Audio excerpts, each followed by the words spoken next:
Hola, muy buenas tardes a todos. Creo que ya somos suficientes, somos 16. Vamos a dar inicio a la charla de hoy.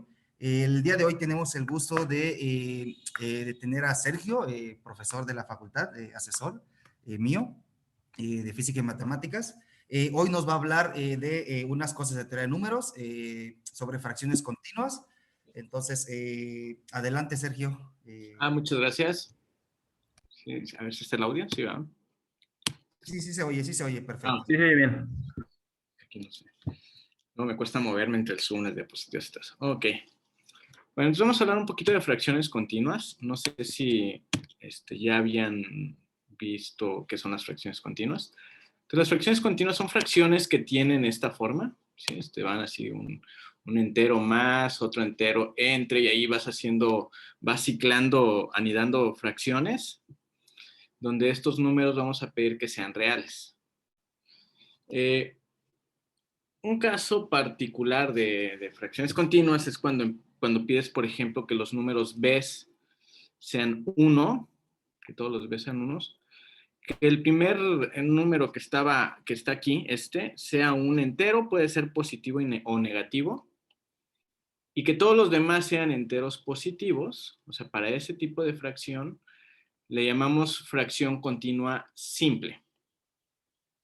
Y la notación para esta fracción, o sea, para una notación más cómoda, es ir poniendo solamente estos números que están involucrados aquí en la fracción, A1, A2, A3, hasta AN.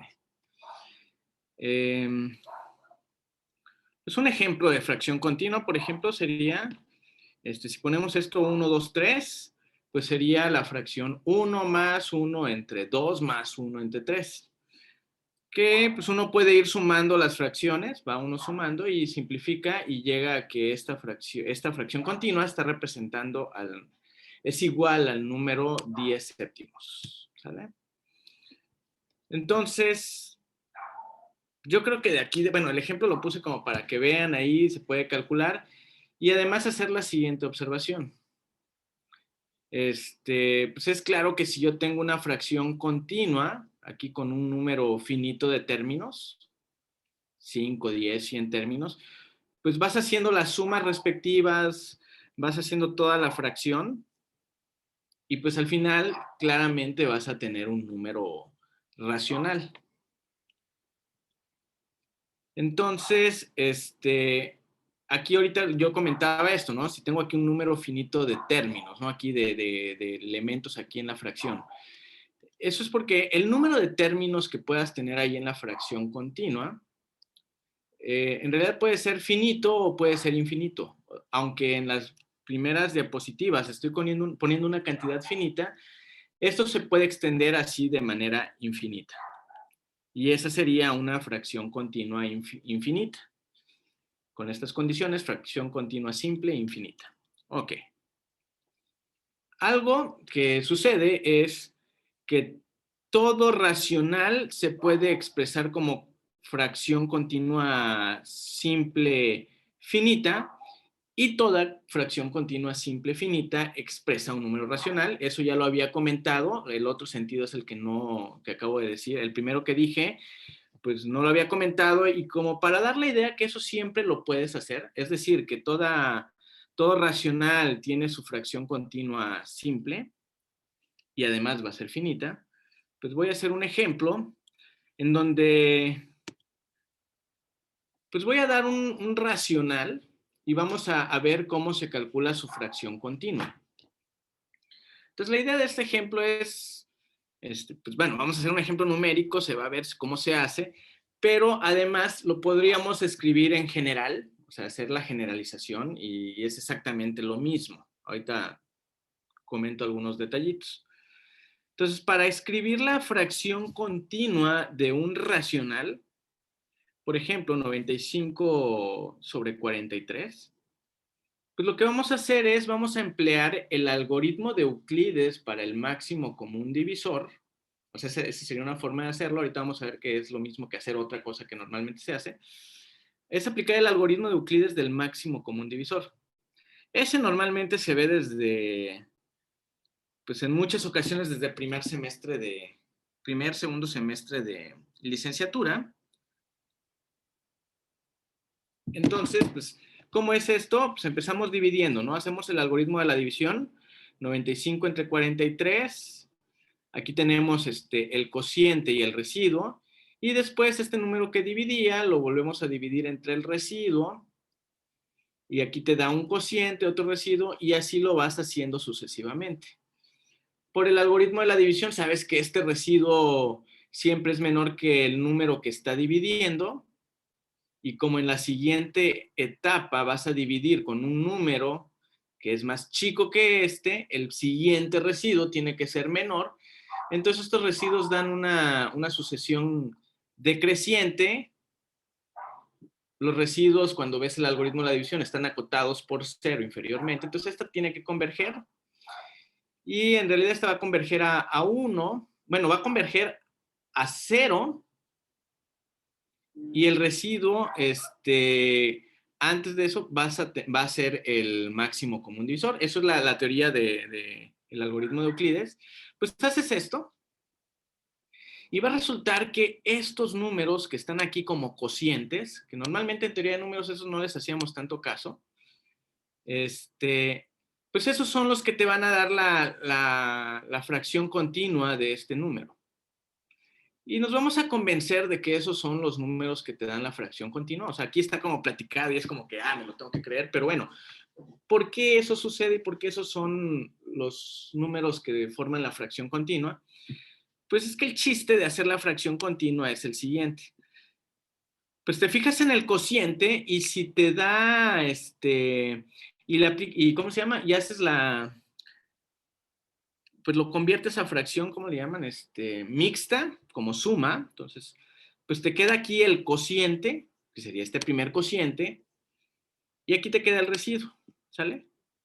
Pero aquí el chiste es que esta fracción la puedes expresar de esta manera. Y como esta fracción era fracción, déjenme, siempre me confundo, propia, impropia, es una fracción propia, pues cuando haces esto, o sea, lo expresas de esta manera como 1 entre el inverso de esa fracción, pues la fracción de abajo ya es una fracción propia a la cual le puedes volver a hacer lo mismo que habíamos hecho. Y entonces puedes hacer eso recursivamente y la idea es que lo vas a ir haciendo hasta que el residuo te dé 1. Pero eso va a suceder porque precisamente las divisiones que se están haciendo son las del algoritmo de Euclides y sabes que eventualmente el residuo va a ser 1. Entonces, pues este algoritmo, o sea, esto lo podríamos escribir en general y entonces podemos ver que cuando tú tienes un racional aplicando el algoritmo de Euclides, pues vas a obtener una fracción continua y va a ser finita. Ok. Déjenme ver si creo que pasa algo. Ok, vamos a ver. Entonces vamos a ver otra definición. Si tenemos una fracción continua, aquí está, y ahí está la fracción continua, vamos a definir lo que son las convergentes de una fracción continua. ¿Qué son las convergentes? Pues es agarrarte un subconjunto de estos, es como hacer un corte hasta un cierto valor acá, y te quedas con esa fracción continua, que la sacaste de esta, y entonces es claro pues que esto es una fracción continua y te da un racional. O sea, si desarrollas todo eso, pues te va a dar un número racional, ya lo habíamos comentado. Y entonces, a ese racional le vamos a llamar CK, y el numerador PK, el denominador QK, y a eso le vamos a llamar la késima convergente de la fracción continua original que teníamos acá. Bueno, vamos a ver. Vamos a ver que si tenemos una fracción continua, podemos hacer lo siguiente. Podemos definir estos números P's, que en realidad están puestos como P's porque van a resultar ser los PKs de las convergentes. Pues se puede observar, o sea, se pueden hacer las cuentas y ver que pues, si cortas aquí, la primera vez te va a quedar A1 solamente. Luego, si cortas con la segunda, ¿qué te queda? Te queda A1 más 1 sobre A2. Si haces esa suma, pues el numerador te va a quedar A1 más A2 más 1, el denominador te va a quedar A2 en la segunda, cuando haces el segundo corte, y puedes ir haciéndolo y te vas a dar cuenta que se satisface esta recurrencia, es decir, puedes calcular el PK, el que sigue a partir de los dos anteriores, de esta manera, y también el denominador de la siguiente convergente lo puedes calcular de esta manera a partir de los dos denominadores de las convergentes anteriores. Y esto pues va a suceder para todas las convergentes. Es lo que nos dice esta primera parte, que para todas las convergentes, pues estas expresiones nos van a dar precisamente el numerador y el denominador de la convergente. La demostración de eso se puede hacer muy sencillo por inducción. Otro resultado que se puede demostrar y también se demuestra por inducción, o sea, son ejercicios que se pueden hacer pues, desde muy chicos, pues es que esta diferencia, aquí dense cuenta como que partes aquí de una convergente PK y QK, y al P lo multiplicas por el Q de la convergente anterior, al Q por el P de la convergente anterior, en una resta, y esa resta te va a dar menos 1 a la K. Este K en realidad va a ser el número de, o sea, si estás desarrollando hasta la K, es la késima convergente, ¿no? Este K lo estoy tomando empezando la numeración desde 1, quiero aclarar. Si hay dudas, en cualquier momento también pueden preguntar, ¿sale? Entonces esto lo podemos demostrar por inducción, ¿sí? O sea, son pura algebrita. Y también con pura algebrita y con estas expresiones, con estas dos de arriba, se puede demostrar que CK menos CK menos 1 cumple esto. Aquí cabe la pena hacer este comentario. Miren, observemos aquí los valores de Q. No, aquí estaba anotado, pero no lo dije, no me di cuenta. Aquí, dense cuenta que empiezas con Q1 igual a 1. Si se dan cuenta, cuando cortas, como es un entero, el Q1 vale 1. Cuando cortas con el segundo, ya habíamos dicho, es 1 más 1 sobre A2 y eso te va a dar A1 por A2 más 1 entre A2. Entonces, el segundo denominador es A2. Quiero hacer notar que, como estamos hablando de fracciones continuas simples, el A2 es un entero positivo. Entonces, estos dos son positivos y date cuenta cómo se define el siguiente denominador. Por cómo está definido, como este es positivo y los dos anteriores, pues van a ser positivos porque te das cuenta que si estos dos son positivos, el tercero, pues observando la relación va a ser positivo y siempre van a ser positivos, entonces los denominadores son crecientes. ¿Sí estamos? O sea, quiero hacer como mucho énfasis en eso. Entonces, haciendo álgebra podemos demostrar que esta diferencia de dos convergentes consecutivas nos da esta expresión. Y si hacemos la diferencia de una convergente con otra que está dos veces antes, tenemos esta expresión. Esas son igual pura álgebra, inducción. Pero lo interesante de las observaciones anteriores es lo siguiente. Primero, las convergentes pares forman una sucesión creciente. Vamos a ver. Fíjate en esta expresión. Si el K es un número par, ¿sí estamos? Esta diferencia, pues va a ser negativa.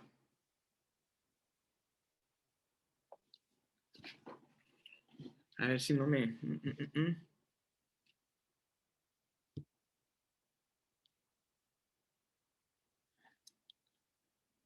Ay, aquí, perdón. Aquí, a ver, permítanme, creo que escribí aquí un subíndice mal. Este está mal. Aquí debería de ser para el K, sucesión creciente. aquí si hacemos el K par, este está mal escrito, aquí debería ser K, y aquí si tenemos estos pares, esto nos va a quedar positivo, y entonces tenemos aquí un 2m, aquí vamos a tener el 2m menos 2, entonces esta es como la siguiente, o sea, esta es una convergente con subíndice par, y esta sería la siguiente. Y esta diferencia, al ser aquí positivo, aquí está, hay un error, lo que tendríamos es que esta va a ser mayor, y entonces vamos a tener que las convergentes de subíndice par forman una sucesión creciente. Y análogamente se puede verificar que las convergentes impares van a formar una sucesión decreciente. Además, si nos fijamos en la otra expresión, podríamos ver que de dos convergentes consecutivas, la mayor va a ser la mayor es la convergente impar. Esto lo que nos va a decir es que las convergentes van a comportarse de esta manera. Es decir, tienes la convergente C2 y aquí son crecientes, entonces vas a tener que el C4 va a ser mayor que el C2, el C6 va a ser mayor que C4 y así sucesivamente. Pero luego también, usando esta tercera observación, vas a ver que la convergente, si tienes la C2, la C1 es mayor y tiene que estar a la derecha. Y entonces, con estas observaciones, uno puede concluir que así es como van a estar distribuidas. O sea, como que todas las convergentes pares van a ser menores que cualquier convergente impar. Y esto nos da una conclusión que, o sea, de aquí podemos concluir que la sucesión de convergentes pares pues está acotada superiormente y es creciente, entonces va a converger. Lo mismo para las impares, va a ser decreciente, acotada inferiormente, entonces va a converger, ¿sí? Y pues va a converger realmente a lo que sería, o sea, a ese valor que convergen, es al que vamos a definir como el número que te da esta fracción continua.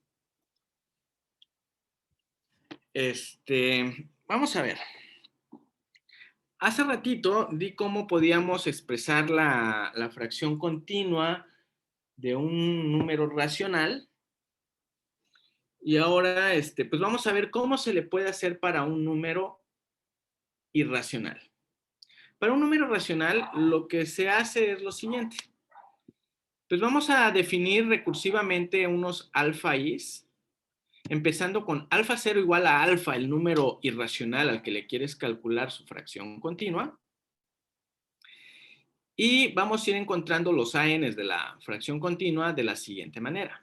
Pues vamos a definir por ser AK igual a la parte entera del alfa K, donde el alfa K lo vamos a definir recursivamente de la siguiente manera. Pues el alfa 0 es el alfa con el que partes, y para el siguiente alfa, pues va a ser 1 entre alfa K menos AK. Y lo que vamos a obtener es que este alfa, pues va a ser igual al A0, A1, A2, etcétera, y esa va a ser la fracción continua de ese alfa. La demostración de esto, bueno, o sea, como ver la idea de por qué se define así, es hacer prácticamente lo mismo que habías hecho con los racionales. Eso ya no lo escribí acá, hasta ahorita lo pensé como que lo podríamos poner. Y si quieren, después o sea, la idea es, bueno, la voy a comentar, ¿no? No la tenía pensada ahí, pero la voy a comentar, ¿no? Pues uno puede partir, déjenme poner la pizarra. Si puedo yo,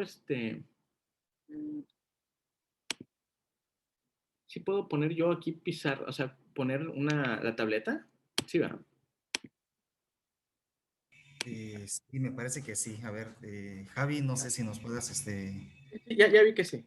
Ok, Bueno, ¿sí se ve? Sí, ahí está. Sí, sí, ¿Sí? adelante. Entonces, lo que nosotros queremos ahí es calcular la fracción continua de este alfa. ¿Y cuál es la idea? Pues como que de entrada vamos a calcular el entero más cercano, es decir, calculamos ese entero más cercano que le llamamos alfa y observamos que este alfa lo puedo expresar como el entero más cercano a alfa más alfa menos ese entero más cercano. Y entonces aquí digo que es la misma idea porque a este número, o sea, lo que hacíamos con los racionales, como que primero calculábamos la parte entera de la división y luego lo que me quedaba, pues ya era menos de un entero, pero lo podría poner como el inverso de otro número, que ese número sí va a ser mayor a 1.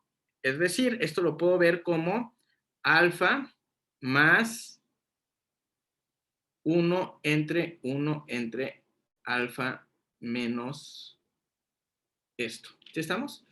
Y quiero que se den cuenta que este número es el que están definiendo de manera recursiva como el alfa k más 1. ¿Sí? O sea, el alfa k más 1 lo están definiendo por ser el 1 entre el alfa k anterior menos el a, que era la parte entera del alfa anterior. O sea, es este que es parte entera, es este entero. Entonces, quiero que vean que esa es la idea que está dentro de cómo estamos definiendo este algoritmo para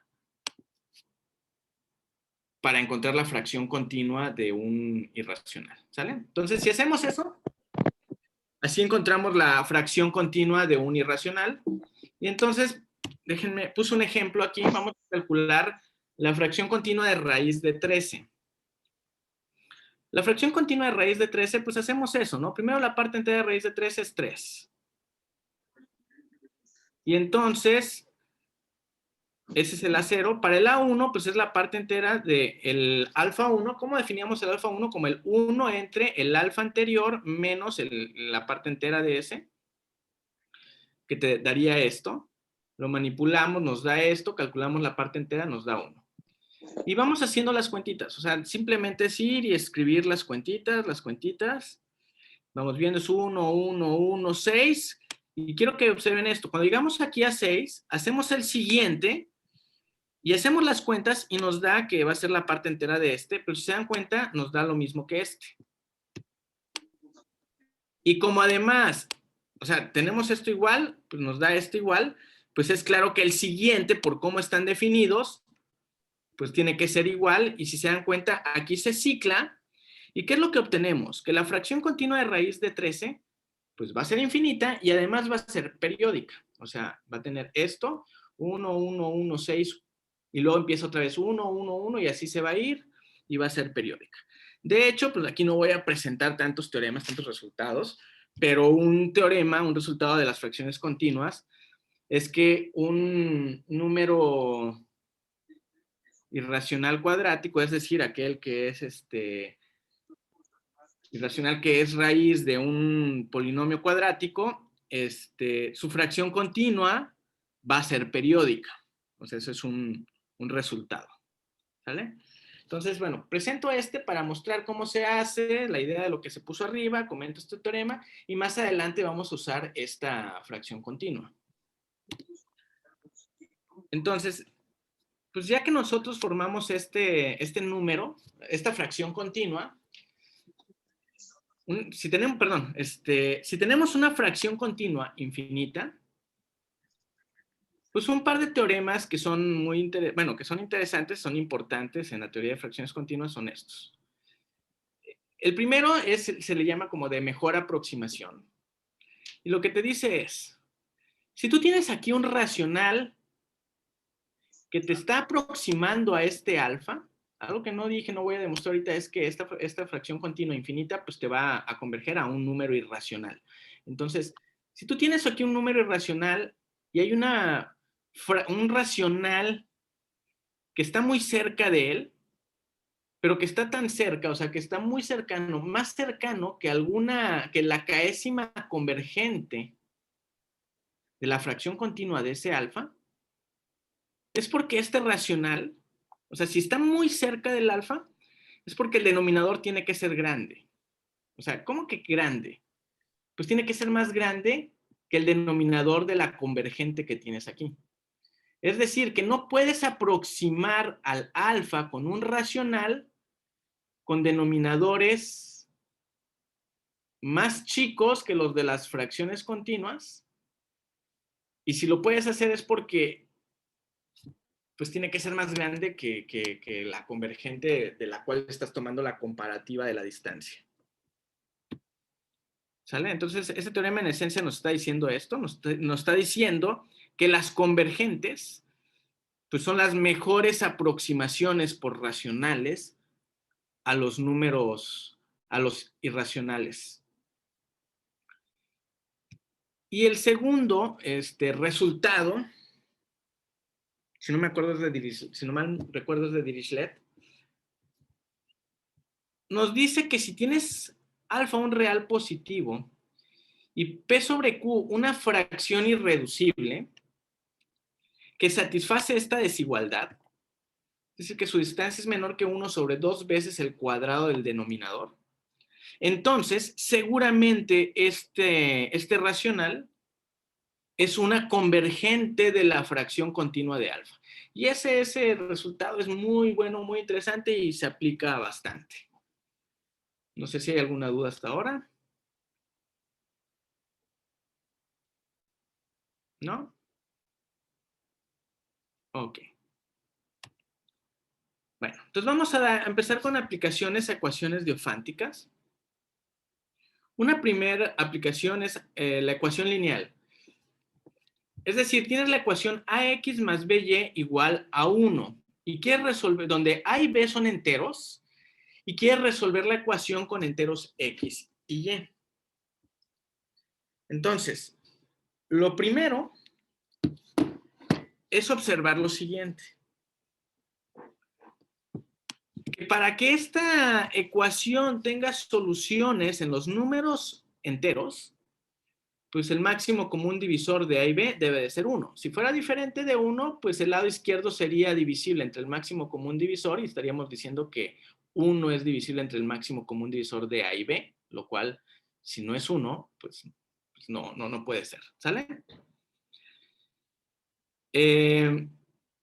La solución a esta ecuación diofántica normalmente se ve en un curso de teoría de números elemental y se resuelve con el algoritmo de Euclides. Entonces, de alguna forma, esa relación que vimos al principio con el algoritmo de Euclides, pues es lo que nos da como que puedes resolverlo también aquí con las fracciones continuas.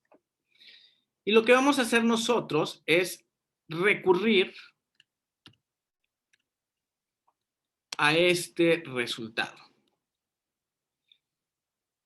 Vamos a recurrir a este resultado y la idea va a ser que este PK y este QK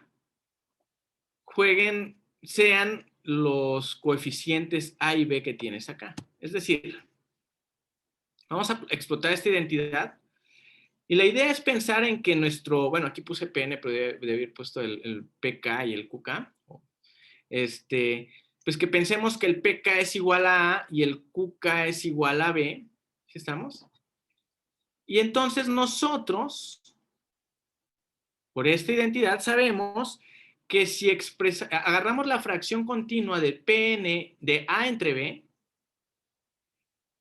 y agarramos la enésima menos un convergente o késima menos un convergente, vamos a obtener un QK menos 1, un PK menos 1, y al sustituirlos aquí, pues ya vamos a tener una igualdad igual a que puede ser a 1 o a menos 1, pero si fuera menos 1, multiplicamos por menos y mandamos el menos al Q y este menos con el otro menos ya me queda más, pues vamos a obtener ya las soluciones de la ecuación diofántica.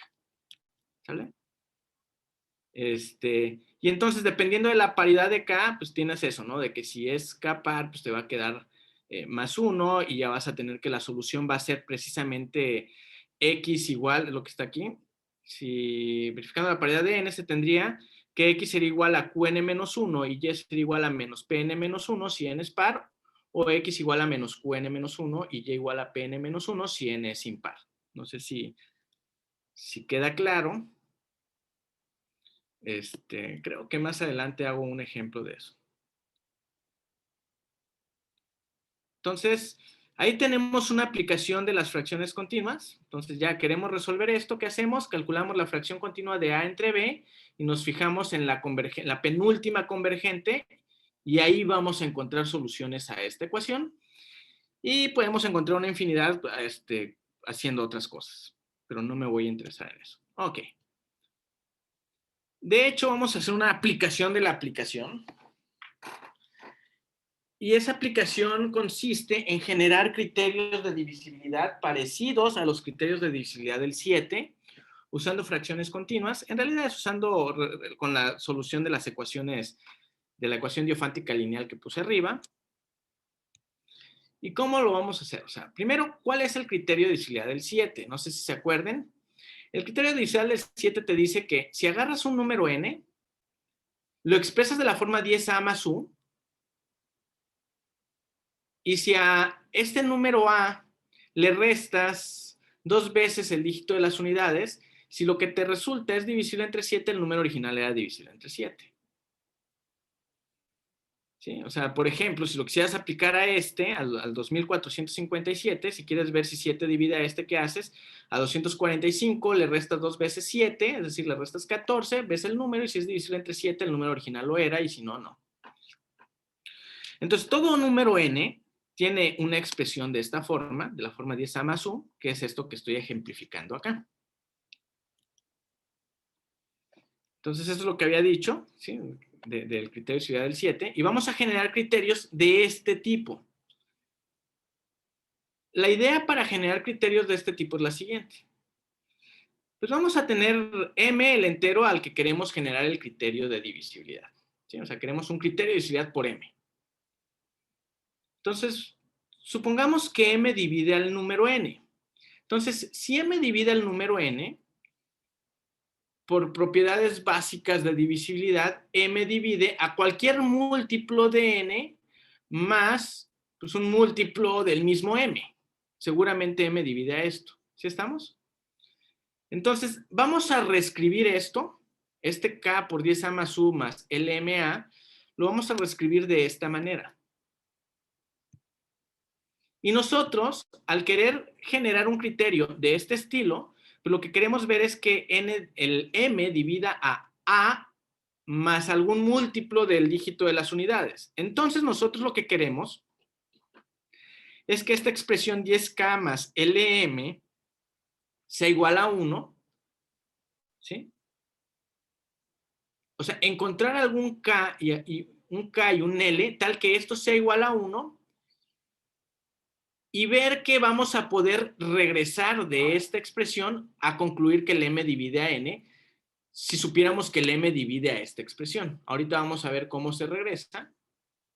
Pero entonces esta es la idea que está dentro de esto de generar los criterios de divisibilidad. Pero pues resolver esta ecuación es lo que dijimos, ¿no? Es este rollo de que podemos hacerlo con las convergentes de la fracción continua.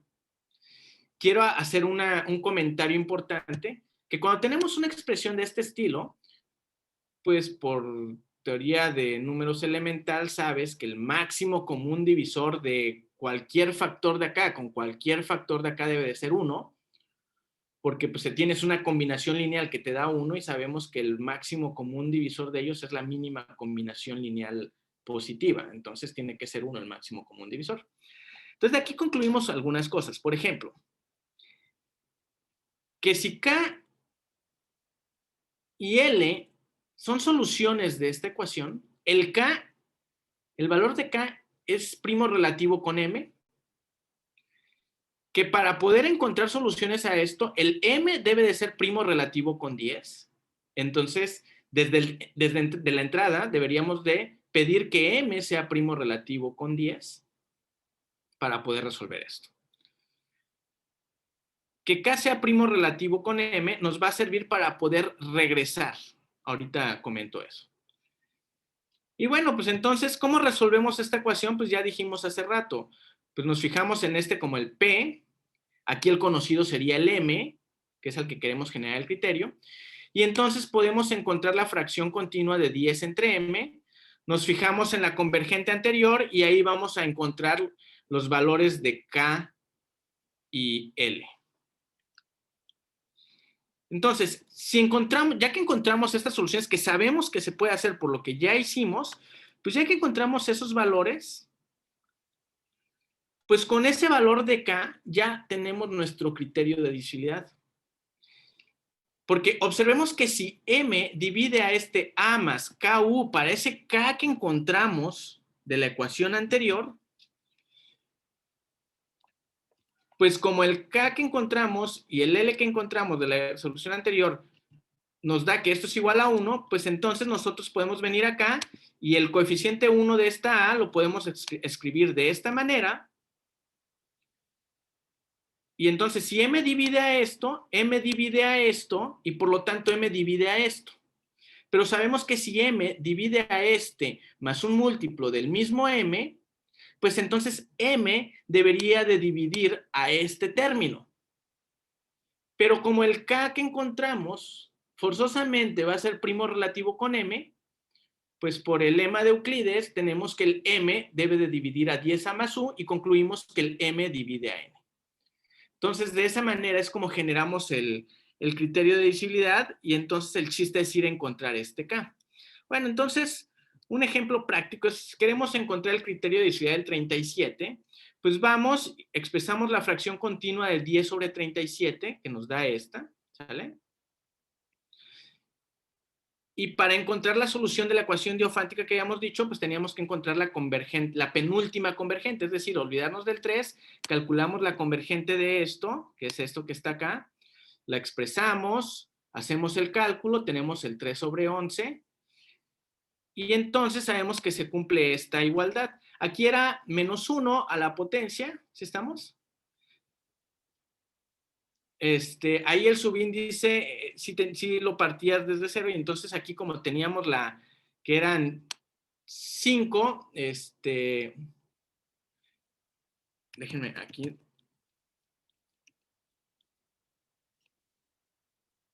Aquí lo puse con K, donde K, aquí en realidad está contando desde el 0. O sea, es como si hubiera una convergente 0, 1, 2, hasta la última que estés tomando. Entonces, aquí en realidad, como K es igual, o sea, aquí tienes 5, pero como lo partes del 0, serían 4, entonces sería el menos 1 a la 4, que nos da 1. Y entonces de aquí concluimos que K debería ser igual a menos 11, ¿sale? Y ya que hacemos esto, pues ¿cuál va a ser nuestro criterio de divisibilidad? Que 37 divide al número n, sí, solo sí, 37 divide al número que obtienes de quitar el dígito de las unidades menos 11 veces el dígito de las unidades. Y eso lo puedes hacer aquí con un ejemplo rapidísimo. Te agarras el número 1295, que es 37 por 35, claramente divisible entre 37, y pues puedes verificar que 37 divide a 129 menos 11 veces 5, que da 74, que es 37 por 2. Conclusión, o sea, aquí vemos que sí, ¿no? Que sí lo divide y divide a este, y viceversa. Bueno, entonces, esa es una aplicación curiosa que encontré por ahí. Otra aplicación de las fracciones continuas son seguimos con ecuaciones diofánticas, son las soluciones de las ecuaciones de Pell. Las ecuaciones de Pell son ecuaciones de esta forma, donde D pides que sea un entero positivo libre de cuadrados. O sea, si fuera negativo o si fuera, dije libre de cuadrados, perdón, y que no sea un cuadrado perfecto. Entonces, si fuera negativo o fuera un cuadrado perfecto, esta ecuación tiene una cantidad finita de soluciones, podría no tener, y es muy sencillo encontrarlas. Pues número 1, si fuera negativo por la magnitud, porque esto va a ser positivo y básicamente vas a tener la solución más menos 1,0. Y si fuera cuadrado perfecto, lo puedes factorizar y aplicando el teorema fundamental de la aritmética, pues vas a encontrar las soluciones que puedan haber y van a ser pocas, ¿no? Van a ser finitas. Posiblemente no haya. Entonces pedimos que D sea un número que no es cuadrado perfecto y queremos hallar soluciones X y Y. Una primera observación es que si A, B es solución, pues en realidad lo es A, menos B, menos A, menos B, o sea, más menos A, más menos B, es solución. Entonces, pues no vamos a estar pensando en soluciones negativas, nos vamos a concentrar solo en soluciones positivas. Y además es claro que si y es igual a 0, x tiene que ser igual a 1. Entonces la solución 1,0 la vamos a pensar como solución trivial y nos vamos a olvidar también de esa por un momento, ¿no? Entonces vamos a buscar soluciones donde ambos A y B sean naturales, ¿sí? Entonces la pregunta es, pues, ¿cuáles son las soluciones de esta ecuación? Pues resulta que en realidad esta ecuación va a tener infinitas soluciones. Ya no voy a hablar tanto de las infinitas soluciones, que el argumento es fácil, pero no voy a hablar de eso. Pero vamos a hablar de cómo obtener una solución de esta ecuación. Pues una solución de esta ecuación la podemos obtener por medio de fracciones continuas. Pues, ¿qué es lo que hacemos? Mira, primero podemos factorizar aquí esta diferencia lo pensamos como una diferencia de cuadrados, pues calculando la raíz de d, y despejamos, obtenemos esta expresión, ¿sale? Dividiendo entre y, pues obtenemos esta igualdad, ¿sí estamos? Pero algo que, según yo lo había puesto por acá, pero ya veo que no. Algo que podemos observar es que x entre y va a ser mayor a 1. Date cuenta que, por cómo está esta ecuación, si x fuera menor a y, pues el lado izquierdo sería negativo. Entonces, x va a tener que ser mayor a y. Y además, como d no es, o sea, es un entero positivo que no es cuadrado perfecto, d es mayor a 1 y por lo tanto raíz de d es mayor a 1. Con esas dos observaciones, pues podemos observar que tenemos esta desigualdad, porque esta suma, ¿sí?, va a ser mayor que 2. Entonces esto va a ser menor que 1 sobre 2y cuadrada, y recurriendo a uno de los resultados importantes de fracciones continuas, que es nos dice que si tenemos esta desigualdad, pues este valor P entre Q tiene que ser una convergente del valor alfa.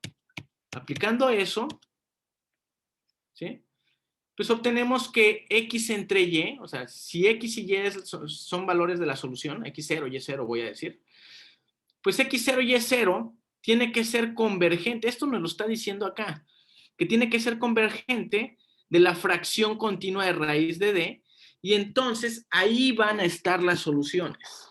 Ahí vas a encontrar todas las soluciones. Y entonces un ejemplo así numérico es encontrar soluciones de x cuadrada menos 13y cuadrada igual a 1. Pues lo que nos acaba de decir la teoría anterior es que si ponemos la fracción continua de raíz de 13, que es esta, fue la que calculamos al principio, pues al ir calculando convergentes, pues ahí podemos ir encontrando las soluciones de la ecuación diofántica. Pues el problema ahí es que tienes que ir buscando, así ir calculando convergentes, convergentes, convergentes para ir viendo si obtienes soluciones o no. Recordemos que el teorema te dice que esta es una convergente, pero no te está diciendo que todas las convergentes satisfagan eso. Entonces tienes que ir buscando cuál satisface la ecuación y aplicando un poquito más de teoría de fracciones continuas, pero pues no es la idea aquí, solo es dar una idea así general de fracciones continuas. Aplicando un poquito más de teoría, se puede determinar en qué convergentes van a estar las soluciones de la ecuación diofántica. Y en este caso, pues van a estar en estas convergentes, de esta manera, y la primera va a ser con k igual a 1, es decir, en C9. Si calculas C9, es decir, agarras aquí hasta tener 9 elementos. Bueno, van a ser 10 porque aquí es pensando que con el de fase empezando de 0. Si calculas esta convergente, te da esto, y entonces tienes que una solución va a ser 649,180. Y lo puedes verificar, sustituyes aquí, haces las cuentas y efectivamente ahí tienes una solución, y esa va a ser la solución positiva más chica de la ecuación. Y ya, con un poquito de teoría, lo que sigue es, o sea, es muy, muy fácil demostrar que a partir de esa ya puedes generar todas las soluciones. ¿Cómo vamos de tiempo? ¿Cuánto tiempo me queda? 10 minutos técnicamente. Ok, bien. Otra aplicación que se me hizo interesante es el RSA, criptografía. Entonces, el método criptográfico RSA es un método criptográfico de clave pública. ¿Y qué es esto de que sea de clave pública? Hay valores que son públicos, cualquiera que los tiene, pues puede encriptar y mandar el mensaje encriptado. Pero el chiste es que aunque tenga esos valores, no sepa cómo regresar. Es decir, tú sabes cómo aplicar una función, que aunque sepas cómo mandar, cómo agarrar y ver a dónde te lleva la función, cómo te lleva un valor a otro, sepas a dónde te lo va a llevar, que tú, aunque sepas el valor, no puedas hacer como la función inversa y no puedas saber de dónde viene. O sea, es el chiste de este método criptográfico. Para este método criptográfico, pues se usan primos grandísimos. Aquí me faltó, creo que me faltó aquí creo que hay todo esto es un exponente. Se usan primos grandísimos. Déjenme platicar cómo es que se usan y cómo funciona este método criptográfico. Entonces, este método criptográfico consiste en tener un valor n, y vas a usar congruencias módulo n, donde este n es el producto de dos primos muy grandes. Entonces, lo que va a ser conocido es el valor de n, no el valor de los primos. Y el problema de factorizar ese número, si los primos son grandísimos, los dos primos son grandísimos, factorizar ese número computacionalmente es un problema difícil. Entonces, ese valor n es conocido y va a haber otro valor d, que se va a llamar la llave pública. Aquí me equivoqué, debí haber puesto no, sí, perdón, un valor e, que es la pública, y d es la privada. Esos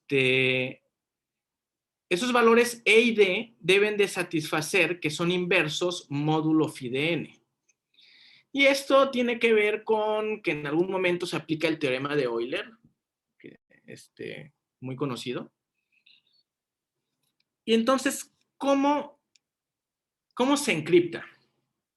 Pues recordemos, algo que todo mundo conoce va a ser el valor de n y el valor de d. Encriptar, desencriptar, perdón, el valor de e. Esos son conocidos, n y e. Entonces, supongamos que yo quiero enviar un mensaje m, es decir, pues cualquier mensaje lo puedo codificar con números. Entonces voy a pensar que quiero enviar un número m y lo quiero encriptar. Pues, ¿qué haces para encriptar?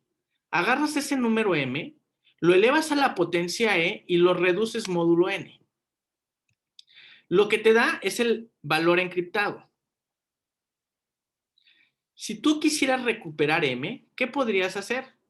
Pues una cosa que podrías hacer es agarrar todos los residuos módulo n y ponerte a elevarlos a la potencia e y ver cuál te da el valor m a la e, o sea que ese es un valor, o sea, haz de cuenta que tienes, a ver, otra vez repito, quiero enviar el valor m, ¿sí? Ahí está un valor. Pues para encriptarlo lo elevo a la e, lo reduzco módulo n. Eso me da un valor que le voy a llamar val, el valor que se va a enviar. Entonces, si alguien por casualidad cacha este valor y quiere recuperar el valor m, ¿qué tendría que hacer? Pues agarrar todos los residuos módulo n y estarlos elevando a la potencia e y reducirlos módulo n, estar haciendo eso hasta ver cuál le pega al valor val. Pero eso computacionalmente es muy tardado, dado que n es un valor grandísimo. Partiendo de que n es muy grande, eso es muy tardado, y ese problema se conoce como el problema del logaritmo discreto y es computacionalmente difícil, ¿sale? Entonces, si quisiéramos romper eso, tendríamos que hacer eso, pero es un problema difícil. O la otra forma es tratar de calcular el valor E. Perdón, el valor D. ¿Por qué calcular el valor D? Porque aplicando teoría de números elemental, se puede verificar que si D es un valor que satisface esta congruencia, cuando yo agarro ese valor val y lo elevo a la... Aquí me equivoqué, si es que el D y el E me confunden. Y lo elevo a la D, aquí debía ser D. Si lo elevo a la D, el resultado me va a dar M. Y aquí me equivoqué también, aquí era módulo N, me va a dar el valor M y lo puedo recuperar. O sea, lo que estoy diciendo es que ese valor que sirve para encriptar, y está este que sirve para desencriptar D, este valor D es privado, no lo tiene nadie, lo hace el que hace el método criptográfico, y lo único que tienes que hacer es elevar a esa potencia y con eso ya recuperas el valor. Entonces es muy sencillo de hacerlo cuando tienes el valor D, pero si no lo tienes es difícil. Entonces, si uno pudiera calcular este valor D conociendo E y N, pues ya uno podría romper el sistema. El problema es que calcular phi de N es complicado, ya que pues es complicado factorizar N y por lo tanto va a ser difícil calcular el valor de D. ¿Sale? Entonces, un ejemplo rápido para ver cómo se encripta y desencripta. Si tomamos N por ser este número, que ya es el producto de dos primos, y este valor es el que sirve para encriptar, supongamos que yo quiero enviar el valor 1520. Pues lo que hago es elevo 1520 a la 13 y lo reduzco módulo 2537 y me da 95. ¿Y qué es lo que sucede? Es que 95 ya es el valor encriptado. Si yo quisiera calcular este valor de M, ¿qué tendría que hacer? Pues elevar 1 a la 13, 2 a la 13, 3 a la 13, así hasta llegar a 2536 a la 13 y ver cuál de esos me da 95. Pero eso es muy tardado si el valor de N sería grandísimo. ¿Sale? Si yo quisiera desencriptar, pues agarro con este valor de igual a 937, elevo este número 95 a la 937, lo reduzco en este módulo y con esa cuentita seguramente recupero el número 1520. Así funciona el criptosistema. ¿Sí? Entonces, lo que vamos a ver es que cuando el criptosistema no está, no digamos, bueno, dado el resultado, se diría que está mal diseñado. Si el criptosistema tiene ciertas hipótesis sobre los parámetros, podemos romper ese criptosistema y encontrar la llave privada de usando fracciones continuas. Las hipótesis que pedimos son estas. Pues si n es el producto de dos primos, vamos a pensar que q es el primo más chico. Pues si tenemos que el primo más grande es menor que 2 veces el primo más chico, y además la llave privada es menor que un tercio de la raíz cuarta de n, si eso sucediera, podemos encontrar fácilmente, aquí otra vez volví a confundir D con E, aquí es la llave pública, perdón, o sea, los confundí. Podemos encontrar la llave privada si se tienen esas características. Pues lo primero que vamos a observar para ver que eso lo podemos romper es, observemos, pues hay un teorema que te dice que el primo más chico, que es el número n, o sea, que el número, dado un número n, va a tener un divisor primo menor que la raíz cuadrada. Si es compuesto, va a tener un divisor primo menor que la raíz cuadrada y entonces el primo más chico va a ser menor que la raíz cuadrada de n. Como el p es menor que 2q, pues podemos verificar que p más q menos 1 es menor que 3q menos 1 y esto va a ser menor que 3 veces raíz de n. De esto podemos calcular que n menos phi de n, recordemos que el phi de n es p por q, por lo tanto, el n menos phi de n va a ser en realidad este valor p más q menos 1. Entonces tenemos que esto va a ser menor que 3 raíz de n. Otra observación es que recordemos que las llaves públicas y privadas, lo que dijimos hace rato, cumplen esta congruencia. Es decir, existe un entero k tal que tenemos esta igualdad. Con estas observaciones tenemos todo para romper el criptosistema. Pues vamos a empezar con el E y el N, que son los conocidos. ¿Sí estamos? El de encriptamiento. Y vamos a fijarnos en esta diferencia. Si hacemos esta diferencia, pues nos da esto. Reescribimos esto sumando un 0 que nos va a servir, ¿sí? Sumando el menos K phi de N más K phi de N. Y pues tenemos que esta diferencia es 1, es decir, esto es 1, ¿sí estamos? Y el N menos phi de N, sabíamos que era menor que 3 raíz de N, pues entonces aplicando eso, tenemos que esta diferencia va a ser menor que 3K raíz de N entre ND, que lo podemos simplificar a esto. Ahora, recordemos que E es menor que phi de N, E por D es congruente con 1 módulo phi de N y tomamos E menor que phi de N. Entonces, de aquí podemos llegar a esta desigualdad, o sea, multiplicamos por K, pero el K phi de N es igual al de E menos 1, esto es menor que DE, y eliminando E tenemos que K es menor que D, pero D era menor que la raíz cuarta de N sobre 3. Sustituyendo esta desigualdad acá, ¿sí? Hacemos la manipulación y pues obtenemos que esto es menor que 1 sobre 2D cuadrada. Pero este es el teorema que habíamos usado hace rato. ¿Y esto qué nos está diciendo? O sea, aquí lo interesante es que cuando tenemos esta desigualdad, pues lo que ya sabemos es que este K entre D tiene que ser una convergente de la fracción continua de E entre N. Esto nos está diciendo que acá D, K y AD lo podemos obtener pues desarrollando la fracción continua de E entre N, que eso va a ser sencillo, computacionalmente es fácil, y entonces ahí podemos ir a buscar la llave para desencriptar y con eso ya podemos romper el criptosistema. Ok, entonces pues lo que quería platicar era esto, eran algunas aplicaciones de las fracciones continuas, pues en esencia ver, ¿no? Que con estas fracciones continuas no están usando ahorita mucha teoría, o sea, estamos usando cosas muy básicas, muy elementales, y con esas cosas, pues puedes hacer cosas interesantes como esto. Esto último se me hizo bastante interesante de romper este criptosistema. Muchas gracias. Ok, muchas gracias, Sergio. ¿Alguna pregunta, alguna duda, alguna inquietud de los acá presentes?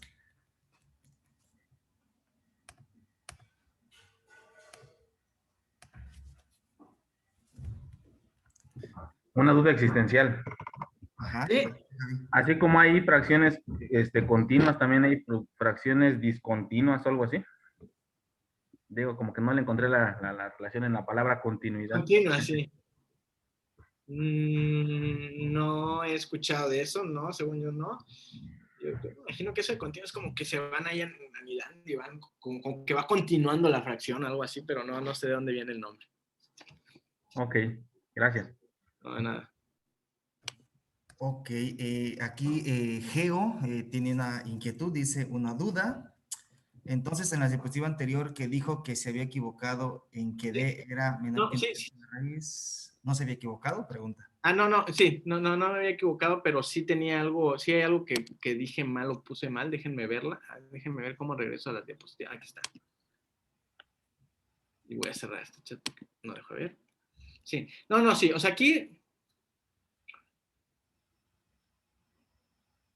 aquí me equivoqué en esta parte. O sea, si D es menor que esto, ¿sí estamos? Sí, o sea, si cuando hacen el criptosistema por puro error llegaran a dejar que el valor para desencriptar es menor que este valor, entonces sí lo podemos, sí podemos recuperar el valor de D. No, sí me había equivocado, es que me confundo mucho con esto del D y el E, no sé por qué.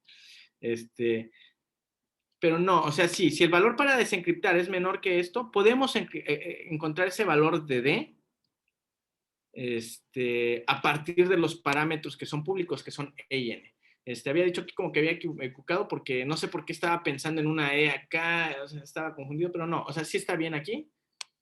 si por alguna razón el criptosistema está hecho con esta desigualdad, podemos encontrar a SD con esto que dijimos. El valor que se conoce es E. Ok.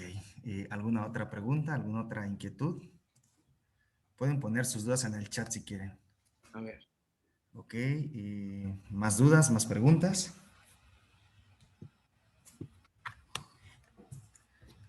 Ok, yo sí tengo unas existenciales también como el Javi. La primera que me surgió así, y de hecho yo lo trabajé en su momento, pero ni siquiera me detuve a eso, es, si tú sabes, digo, tienes más experiencia que yo, ¿por qué estudiar fracciones continuas? O sea, ¿de dónde surge el hecho de analizar o trabajar con fracciones continuas? O sea, Bueno, no sé cómo la cuestión histórica, pero sí hay toda una área de teoría de números que se dedican a este rollo de aproximar irracionales por racionales. Que estoy tratando de recordar el nombre, pues aproximación diofántica, ¿no? Así le llaman como a esa área de aproximación diofántica. Y como que una primer forma de hacerlo es esto, ¿no? O sea, aproximarlo con racionales y es con esto de la fracción continua. Ok. Y otra, cuando mencionaste lo de la ecuación de Pell, mencionabas que si te tomas una convergente, o sea, si buscas en las convergentes, esa va a resultar ser una solución, ¿no? Y entonces a mí me surgió una inquietud, no sé si estoy bien, no sé si voy a decir alguna bobada. Entonces, decías, me encuentro una solución, o sea, una convergente, y de ahí puedo como de manera mecánica encontrar todas las demás, decías, ¿no? Sí. Y con todas las demás es todas las soluciones. Sí. Aquí el rollo es este. El rollo, sí, puedo expandirme ahí. Sí. Ya que tienes una solución, o sea, ya ves que ahorita lo que dijimos es, pues ya encontramos una, ¿no? Lo primero que tenemos es que esa va a ser la más chica. Porque o sea, lo primero, lo que nos dice la desigualdad que se hizo ahí, es que sí, o sea, lo vamos a ver como una implicación. Si XY es solución de la ecuación, entonces es una convergente. O sea, lo que se demostró fue eso. Ajá, sí, exacto. Entonces, tú agarras y buscas en las convergentes. Vas en convergente por convergente Una hasta pregunta, ¿puedes encontrar. escribir en la pizarra? Voy a escribir, todavía no estoy escribiendo. Ah, pues que ya estaba. Entonces vas convergente por convergente hasta que encuentras una solución. Pues esa tiene que ser la más chica, positiva, porque observemos, ya comentamos que teníamos que el QK va creciendo. ¿Sí Sí. estamos? Entonces supongamos que ya encontraste una solución. Es decir, ya tienes un x0 que satisface que x0 al cuadrado más dy0 al cuadrado es igual a 1. Aquí lo que normalmente hacen es esto. Mira, escribes el x0 más raíz de dy0. Y algo que es fácil de mostrar es que si lo vas elevando a alguna potencia acá, esto va a tener una expresión de la forma xk más raíz de dyk. O sea, al cuadrado, ¿qué te da? Pues te queda este al cuadrado más este al cuadrado, sería ese el xk, porque eso te da un entero, ¿sí estamos? Sí. Más el doble producto del primero por el segundo, entonces el yk, ¿quién va a ser? 2x0 y0, ¿sale? Solo como para dejar claro lo que acabo de decir acá. Entonces elevas al cuadrado, vas a obtener una expresión de esta forma. Elevas al cubo, una expresión de esta forma, y a la k, una expresión de esta forma, donde el xk y el yk son enteros. La afirmación es que esas son soluciones de la ecuación. ¿Y cómo lo demuestras? Pues bien fácil, porque puedes verificar que x0 menos, perdón, menos raíz de y0 a la k, te va a dar exactamente lo mismo, pero con el signo menos. ¿Sí estamos? Lo puedes demostrar. Te va a dar lo mismo que arriba, pero con el signo menos. Ok. Y ahora, multiplica esas dos. Si multiplicas esas dos, date cuenta que el lado izquierdo te va a dar 1. Sí. Y el lado derecho te va a dar xk al cuadrado menos dyk al cuadrado. ¿Qué es lo que acabamos de ver? Que con eso estás generando muchas soluciones, pero hay un trabajo que se tiene que hacer, que no está hecho acá y hay que hacer más cositas, que con eso vas a tener todas. O sea, lo que acabo de mostrar acá simplemente es que con eso generas una infinidad. Y otro resultado, algunas desigualdades y cosas que hay que hacer, te van a decir que son todas. Ok, ok. Sí, sí, ya me acordé de esa parte, no lo recordaba. Sí, sí, ya me acordé.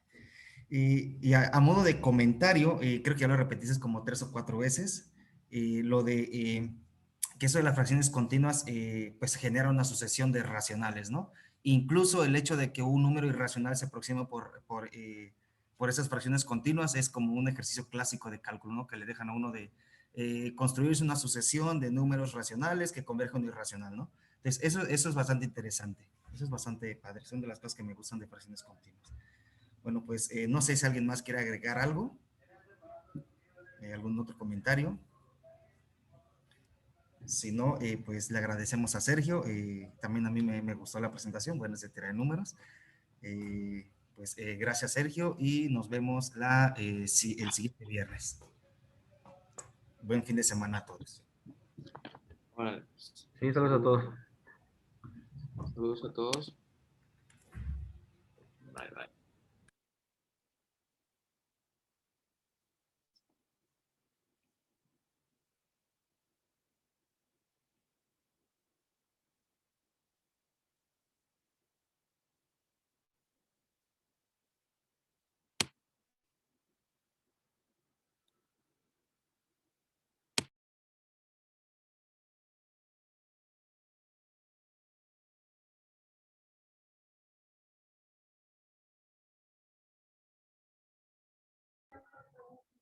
Creo que hay que cerrar todos para que pueda Sí, sí, sí. grabar.